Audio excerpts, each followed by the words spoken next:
بسم اللہ الرحمن الرحیم. Please like subscribe and share. بسم اللہ الرحمن الرحیم. السلام علیکم. میری آپ سبھی سے التجا ہے کہ ایک مرتبہ درود ابراہیمی پڑھ لیجیے گا. بسم اللہ الرحمن الرحیم. اللہم صلی علی محمد وعلی آل محمد کما صلیت علی ابراہیم وعلی آل ابراہیم انک حمید مجید. اللہم بارک علی محمد وعلی آل محمد کما بارکت علی ابراہیم وعلی آل ابراہیم انک حمید مجید. بسم اللہ الرحمن الرحیم. اور اگر تمہیں کچھ شک ہو اس میں جو ہم نے اپنے ان خاص بندے پر اتارا تو اس جیسی ایک صورت تو لے آؤ اور اللہ کے سوا اپنے سب حمایتیوں کو بلا لو اگر تم سچے ہو. پھر اگر نہ لا سکو اور ہم فرمائے دیتے ہیں کہ ہرگز نہ لا سکو گے تو ڈرو اس آگ سے جس کا ایندھن آدمی اور پتھر ہیں. تیار رکھی ہے کافروں کے لیے اور خوشخبری دے انہیں جو ایمان لائے اور اچھے کام کیے کہ ان کے لیے باغ ہیں جن کے نیچے نہریں رواں ہیں. جب انہیں ان باغوں سے کوئی پھل کھانے کو دیا جائے گا صورت دیکھ کر کہیں گے یہ تو وہی رزق ہے جو ہمیں پہلے دیا تھا اور صورت میں ملتا جلتا انہیں دیا گیا اور ان کے لیے ان باغوں میں ستھری بیویاں ہیں اور وہ ان میں ہمیشہ رہیں گے. بے شک اللہ اس سے حیا نہیں فرماتا کہ مثال سمجھانے کو کسی ہی چیز کا ذکر فرمائے مچھر ہو یا اس سے بڑھ کر.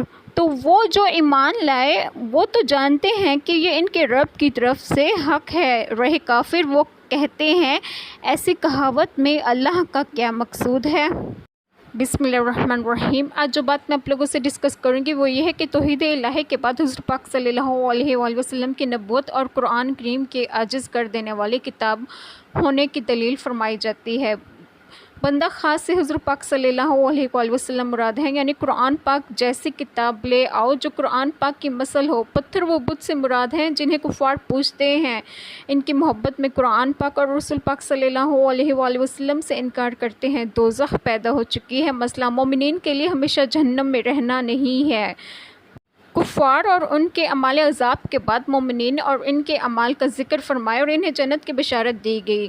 نیکیاں وہ عمل ہیں اور جو شرعاً اچھے ہوں ان کے فرائض و نوافل سب داخل ہیں. یہ بشارت مومنین کے لیے اور صالحین کے لیے بلا قید ہے. اور گناہ گاروں کو بشارت دی گئی کہ چاہے از راہ کرم معاف فرمائیں چاہے گناہوں کی سزا دیں کہ جنت عطا کریں. جنت کے پھل بہم مشابہ ہوں گے اور ذائقے ان کے جدا جدا اور جنتی کہیں گے یہ پھل تو ہمیں پہلے مل چکا ہے مگر کھانے سے لذت پائیں گے. اور جنتی بیویاں ہیں خواہ وہ حور ہوں یا پھر جنتی بیویاں ہوں. اس کے بعد مثال ہے جنہیں اللہ تعالیٰ نے ہدایت دی قدرت بخشی پھر انہوں نے اس کو ضائع کر دیا اور ابدی دولت کو حاصل نہ کیا.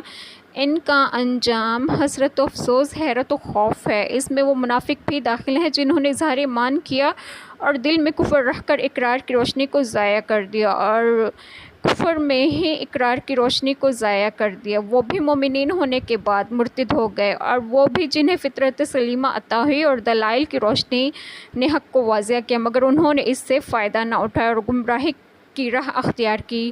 یہ لوگ راہ حق سے محروم ہو گئے. ان کے کان آنکھ اور زبان سب بیکار ہیں. اللہ تبارک و تعالیٰ ہمارے تمام گناہوں کو معاف فرمائے اور ہمیں صراط مستقیم کی راہ پر گامزن کریں اور آپ سب کو آپ کے گھروں میں خوش و خرم رکھیں اور صحت و تندرستگی بھی دیں اور ہمیں قرآن پاک پڑھنے اور اس پر عمل کرنے کی بھی توفیق عطا فرمائیں. آمین. جزاک اللہ خیر.